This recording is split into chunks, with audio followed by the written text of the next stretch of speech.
Hello everybody, welcome back. Today as well we have got to another video. In this video I'll show you how you can fix an error occurred and Roblox cannot continue expected channel name issue. But before that, please do make sure to like our video, subscribe our channel, and yes, without any further delay, let's get started.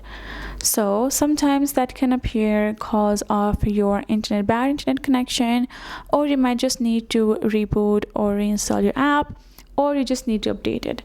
So first thing you're gonna be safe and do is go to your search bar, type in Roblox, and check out whether your app needs an open update or not. If it needs, it will read an update over here. Go ahead, tap on it, and you should be able to go back and use the app without that error. Next thing is whether you have a good connection or not. If you do not have a good internet connection, that can also cause the problem. Go ahead, check it out, and once you're done, let it be. That should also help you out.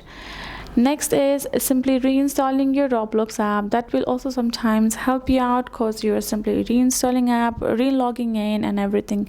So simply go ahead, remove the app, delete app, and then you shall be able to reinstall your app right over here from your app store or play store and re-add the information and get logged in and use it. You will not have the issue going on.